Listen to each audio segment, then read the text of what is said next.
Welcome back to another transcriber from Reddit video. Today's transcription will be from a website. The website is bearmarriage.com, and the article in question is When Male Hierarchy Teaching Turns Good Men Bad. This was written by Sheila Gregoire on February 21st, 2024. As of me recording this has 25 comments.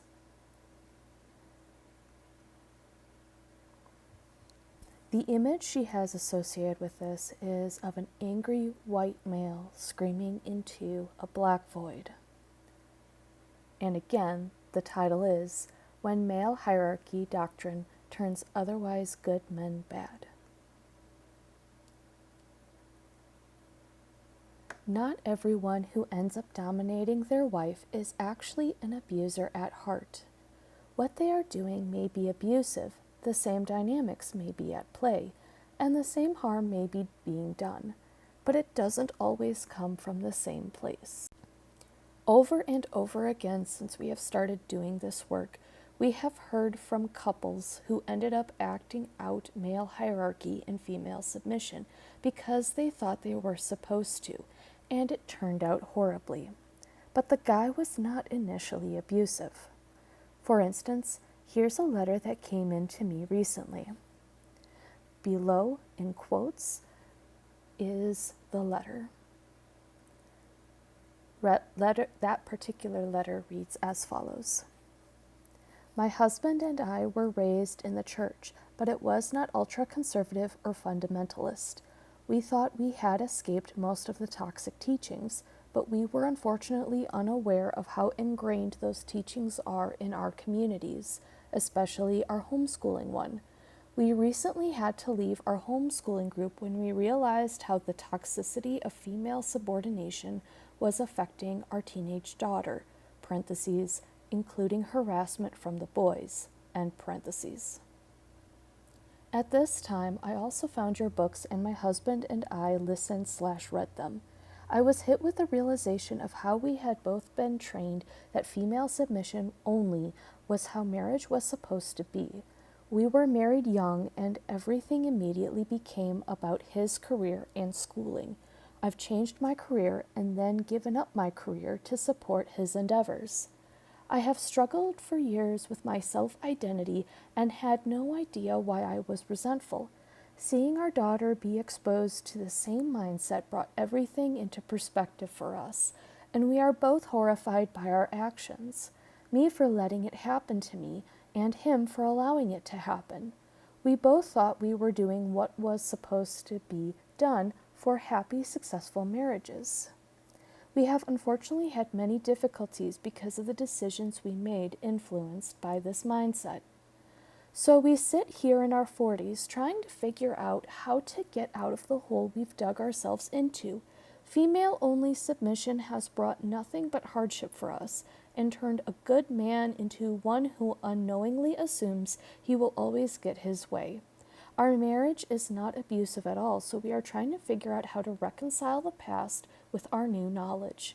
It is incredibly painful and is requiring a lot of work to move forward. We are both determined to teach our kids how to have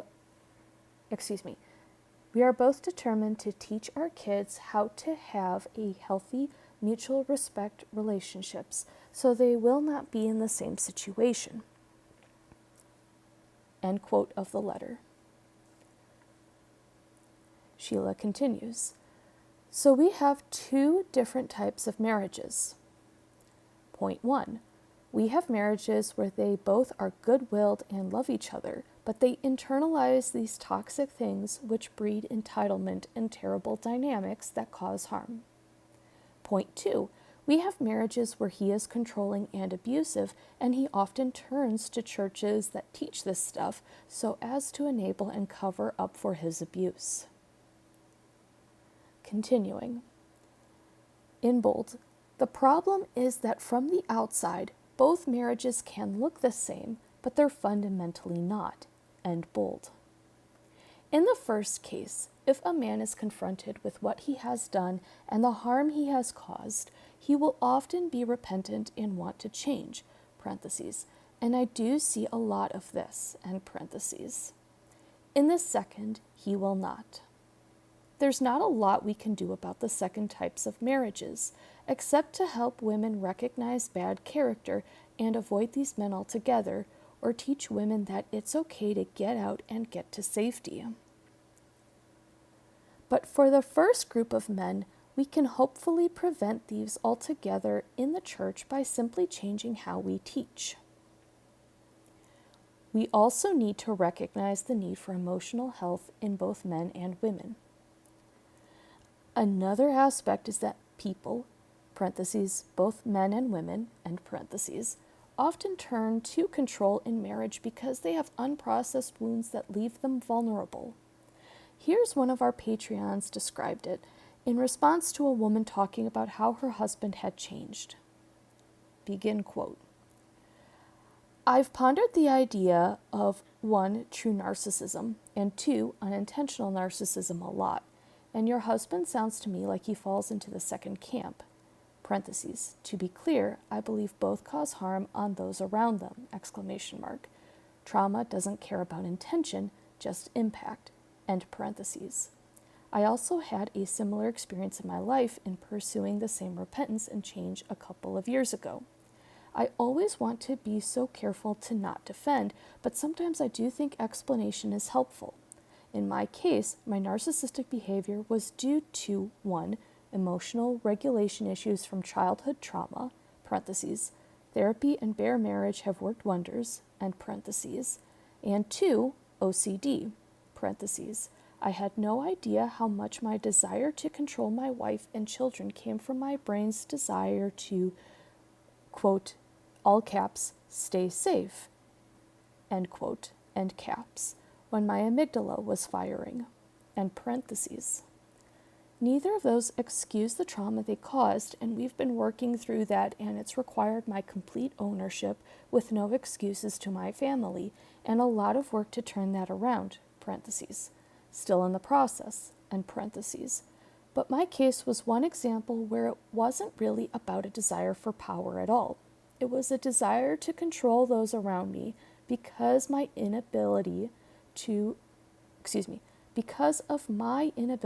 process my fear and trauma. Sometimes I wonder if that isn't the case for more controlling men, and it sounds like your husband may have been in a similar place. I also don't want to negate the fact that there really are evil-driven, power-hungry people out there as well, and it's definitely challenging to know the difference. Although even then, a person who is harming another has no excuse, and many men who fall into the first category don't want is in all caps, to put in the work to heal, which perpetuates the trauma. So that doesn't make it easier either if you're the one being abused. End quote. Sheila continues. I love how he said that trauma doesn't care about intention, just impact. Exactly. Even if malicious intent wasn't there, the trauma is still the same. The problem is that the church takes men, like this one, who have unprocessed childhood wounds and so who naturally clamor for control in relationships, and tells them that this is spiritually good. And so, instead of helping these men grow emotionally, they actually put up stumbling blocks to emotional growth by saying, quote, your maladaptive coping strategies are actually of God, end quote. If we want couples to be healthy, we need to change what we teach. That's what we're trying to do here at Bare Marriage. But today, I just wanted to quickly note an important thing that often gets lost in talk about abuse and trauma in marriage. This is in bold. Not all people who cause trauma are fundamentally abusive. Not all are trying to do harm. End bold. Some are honestly trying to follow God and think that control is the way to do it. Some are emotionally traumatized already and are being shuttled into roles that perpetuate emotional immaturity. In terms of impact, they still do the same harm. This is in bold. But since the intent is not to harm, then we should be able to prevent a lot of this harm by simply teaching better. End bold. Just think of how much healthier we can be. Keith and I are in the last few weeks of writing our marriage book before we submit it to the publisher, and this vision is what I dream about. What if we could change the story about marriage in the evangelical church? What if we could show what true health and partnership looked like? Think of the problems we could avoid. Think of the growth we could see. I get excited thinking about it. And I also get sad that so many are still clinging to old ideas that never worked and were never of Jesus anyway. This is in bold.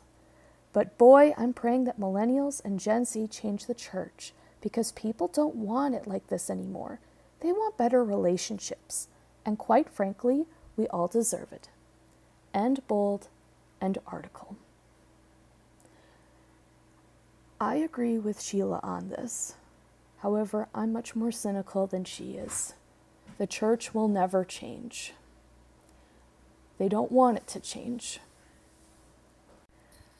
The church doesn't want to change their teachings on men, on women, on gender, on hierarchy.